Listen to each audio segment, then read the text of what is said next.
Hey und willkommen zu meinem 18. Video aus Schwedisch Lappland, dem letzten aus diesem Jahr. Und so eine Art Weihnachtsspecial würde ich mal sagen. Denn meine 8 Jahreszeiten, das Leben im Takt der Natur, kommen ja jetzt langsam zum Ende. Und viele von euch werden sicher auch neugierig sein, wie es jetzt für mich weitergeht nach diesem Buchprojekt. Und das verrate ich auch ein bisschen später. Zuerst einmal möchte ich euch jetzt zeigen, was wir hier so gemacht haben im Dorf in diesen letzten Wochen. Also ich war ein paar Mal bei Rentieren. Das ist immer noch was ganz Besonderes für mich, obwohl ich die jetzt das ganze Jahr über ganz oft gesehen habe. Und es gab eine Rentiertrennung Ende November. Die Rentierbesitzer hier in der Gegend von Kalix, die sind ja gruppiert in Gemeinschaften. Und die Samengemeinschaft von Kalix, die hat also Ende November wieder eine Rentiertrennung vorgenommen in einem Wald ganz weit draußen hier. Keine Ahnung, wo der genau ist. Das wissen immer nur die Besitzer. Und da war ich mal wieder dabei mit Örjan von Philipsborg, wie Arctic Menschen. Das ist das Hotel in Kalix, von dem ich euch schon ein paar Mal etwas gezeigt habe, die auch sehr viele Aktivitäten machen. Und da habe ich zugeschaut, wie einige der Besitzer versucht haben, ihre Tiere neu zu impfen. Das seht ihr gleich im Video an diesen blauen oder teils auch roten Flecken auf dem Po. Wenn ein Rentier so einen Flecken auf dem Po hat, heißt das, das ist geimpft. Und zwar gegen Dasselfliegen. Das sind ganz gemeine Fliegen, die kriechen unter den Rentierpelz. Ich glaube, das habe ich im Januar oder Februar schon mal erzählt. Und können also den Tieren ganz schön zusetzen. Und dann werden sie oft umtransportiert in andere Gegenden, wo sie Landwirte nicht stören. Sie werden also in andere Wälder gebracht. Und ein anderes Mal war ich im Wald und wir haben einfach zugeschaut, wie die Rentiere dort ganz entspannt leben, noch nach Futter graben.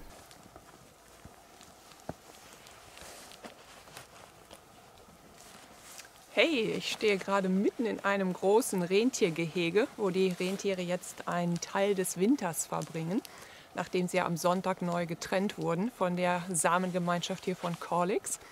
Und hier sieht man, im Moment finden sie noch sehr gut Futter am Boden, sie graben noch nach Flechten.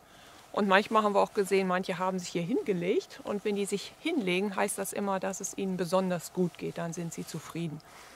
Und jetzt im Moment suchen sie also sowohl am Boden nach Flechten, als auch manchmal an den Baumstämmen. Da sieht man immer solche Stränge runterhängen. So ein bisschen wie Bärte von ganz alten Männern.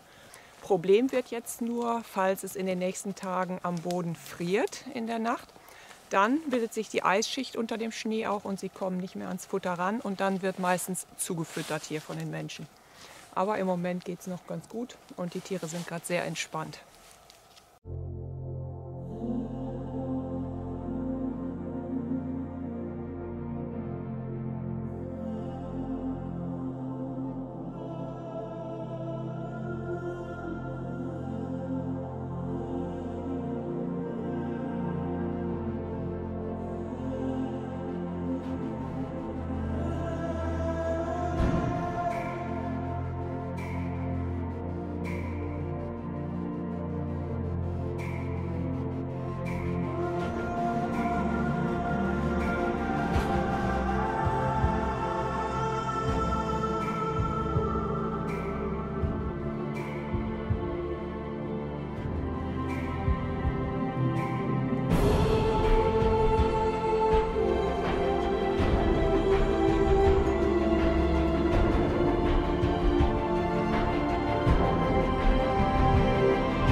Ansonsten, was macht man vor Weihnachten? Dasselbe wie in Deutschland auch.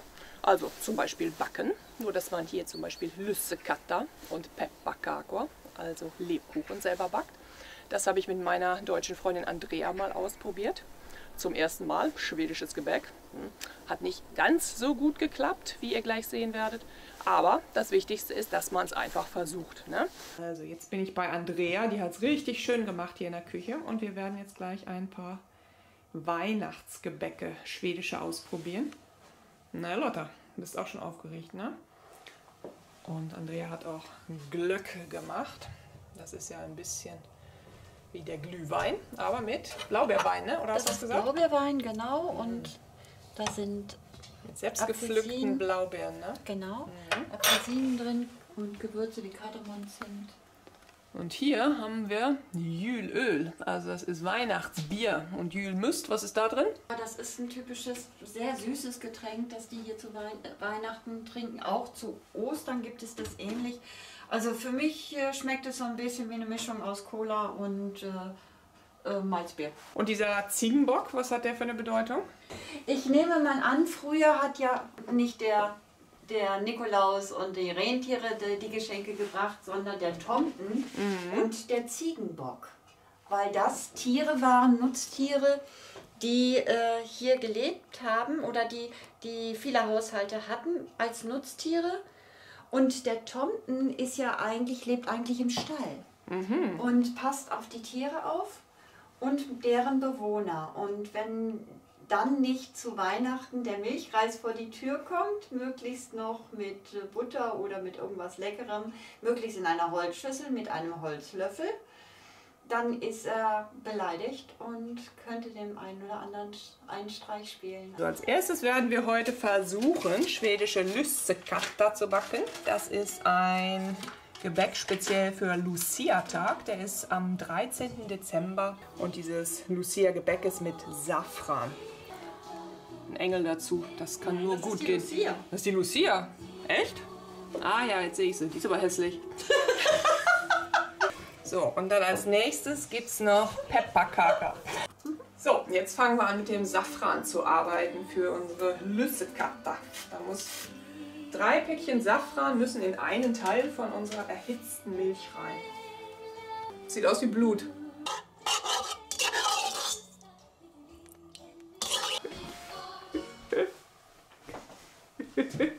Andrea hat ein bisschen viel Weihnachtsbier getrunken.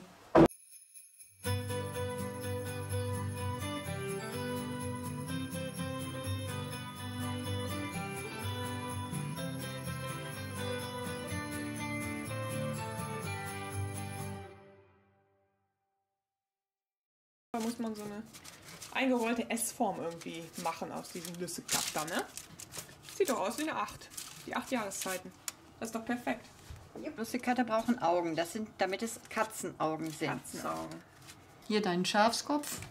Ich finde, mein Schafskopf ist der allerschönste. Lussekatter Schafskopf. Fehlt noch eine Rosine für die Nase.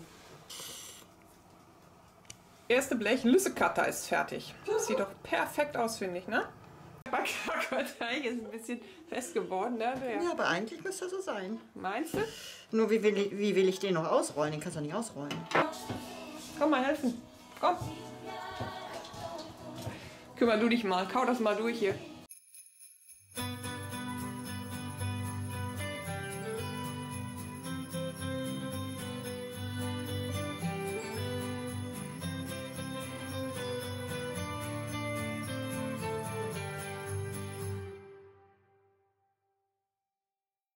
Was ganz schön auch war, am 13. Dezember ist in Schweden Lucia-Tag. Das heißt, es ist eigentlich so das Fest des Lichts, nach der italienischen Heiligen Lucia benannt. Und dann gibt es in einigen Kirchen ein Lucia-Konzert. Und da gibt es eine Lucia, ein junges Mädchen, das hat einen Kronenkranz, also mit 7 Kerzen auf dem Kopf. Und die anderen tragen alle Kerzenständer in der Hand und dann wird gesungen und ganz schöne Musik. Und da zeige ich euch gleich ein paar Ausschnitte aus dem Konzert von Luleå, von Gammelstad. Das ist der alte Teil von Luleå. Das ist eigentlich so die Hauptstadt von Schwedisch Lappland, wo es auch den größten Flughafen gibt.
Das ist eigentlich so das Gegenstück zu Mittsommer, dann, wenn es am dunkelsten draußen ist und die Leute sich wieder sehr danach sehnen, dass die Tage langsam wieder länger werden.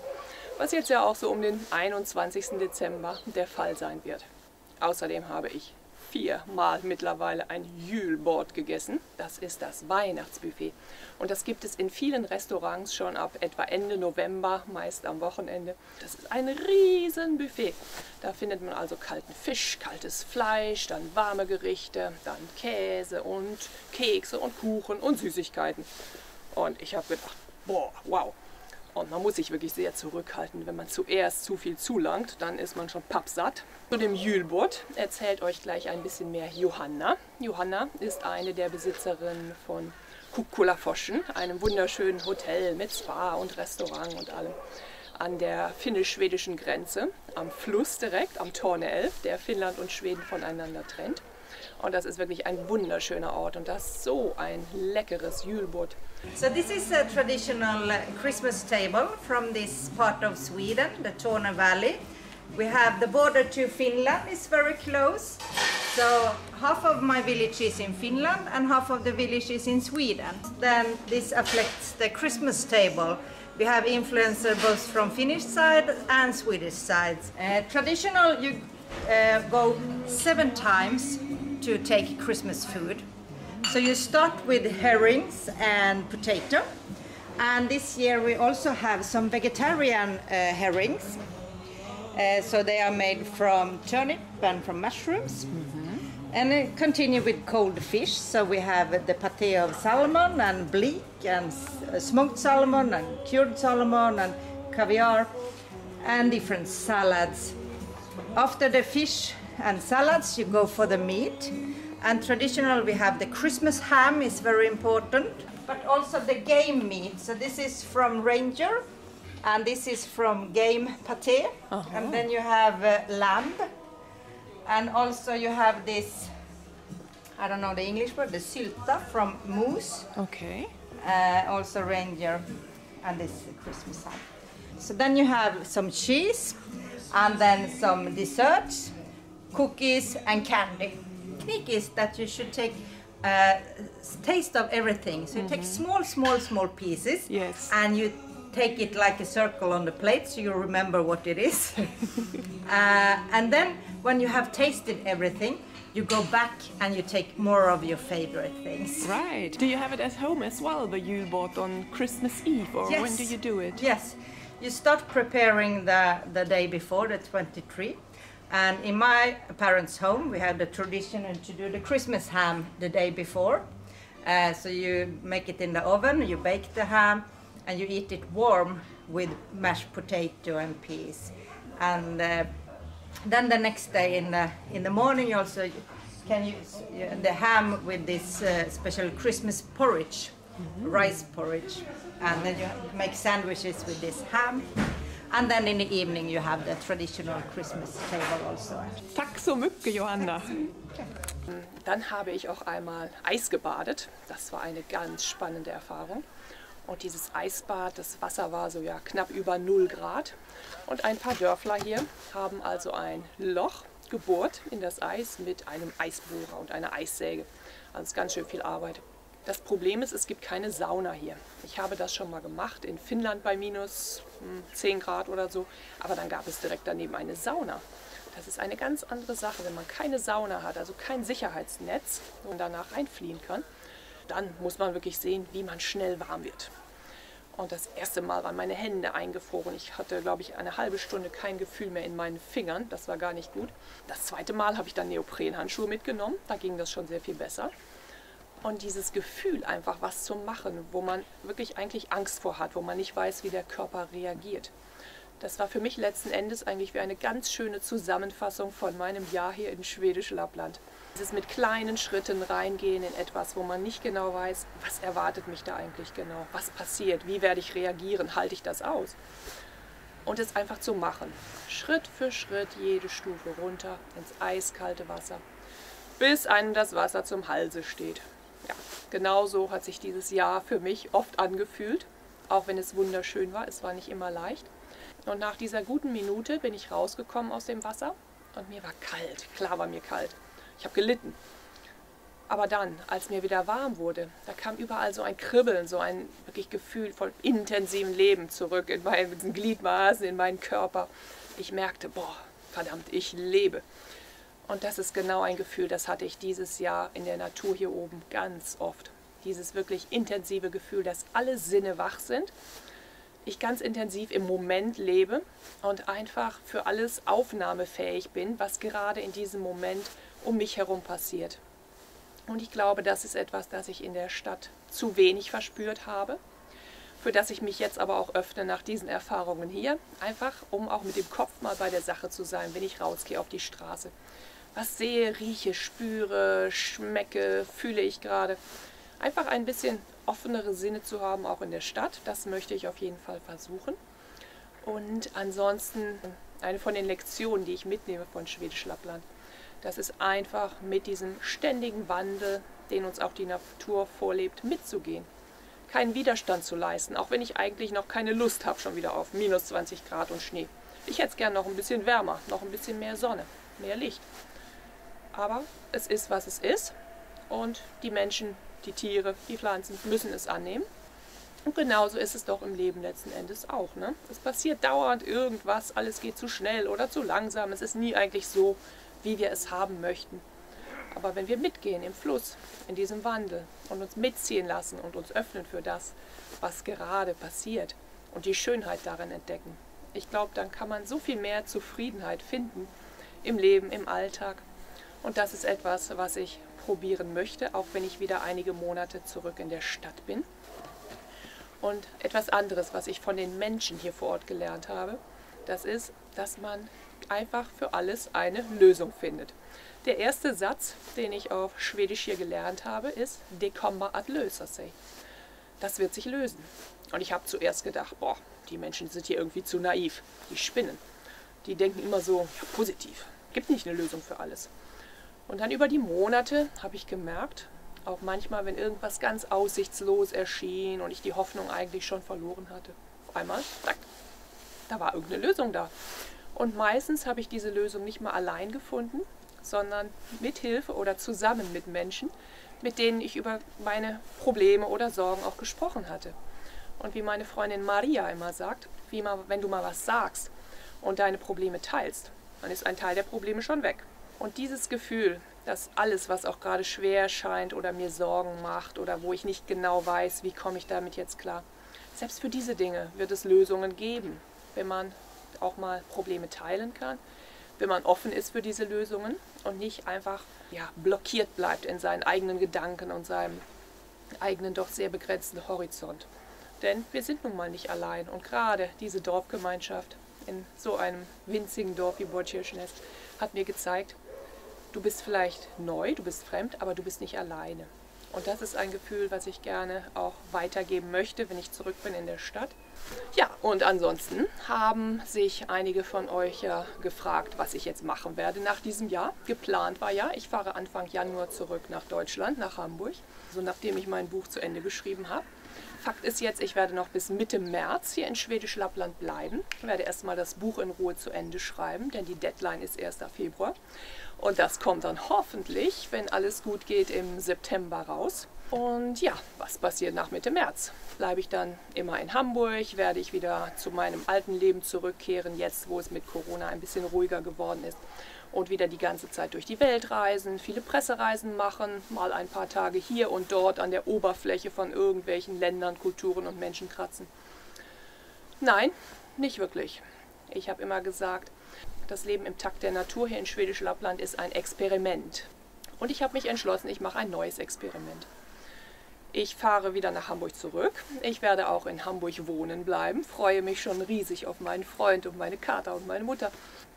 Aber ich werde in Zukunft eine neue Art von Leben versuchen. Zwischen Hamburg und Båtskärsnäs in der Arktis. Zwischen der 2-Millionen-Stadt und dem 200-Seelendorf. Viele Leute haben gedacht, ja, ist dir jetzt das Gehirn eingefroren? Nein, es hört sich vielleicht etwas verrückt an, aber meistens in meinem Leben war es so, wenn alle mir gesagt haben, du spinnst ja, dann ist da was richtig Gutes bei rausgekommen. So ähnlich wie bei diesem Buchprojekt. Da haben mir auch viele gesagt, hast du einen Knall, ein Jahr in der Arktis leben. Also mein Plan ist, ich möchte nächstes Jahr ein Haus in Bortschirschnes kaufen. Ein kleines Holzhaus, was im Moment noch nicht bewohnbar ist, weil es 20 Jahre unbewohnt war und der jetzige Besitzer erstmal alles neu installieren muss an Elektrik, an Wasserrohren, an Badezimmer und so weiter. Und ich hoffe, dass das nächsten Sommer fertig werden wird. Ich habe also vor, im nächsten Sommer wieder hochzufahren und zu schauen, wie es mit dem Haus vorangeht. Und ich werde auch einen Teil jedes Jahres hier oben in Schwäbisch Lappland arbeiten. Ich habe nämlich jetzt schon angefangen, neben meinem Buch und den ganzen Schreibprojekten ein bisschen mitzuarbeiten im Tourismus hier, vor allen Dingen mit dem Hotel Philipsborg in Kalix, als Dolmetscher, Übersetzer, als Tourguide auch für Gruppen aus anderen Ländern. Denn wie manche von euch wissen, spreche ich ja einige Sprachen. Und ich habe gemerkt, oh, hier kann ich diese Sprachen auf einmal wunderbar einsetzen, um zum Beispiel Gruppen aus Italien ganz viel über die Natur zu erzählen, über die 8 Jahreszeiten. Und das ist was, das habe ich gemerkt, das macht mir so eine Freude.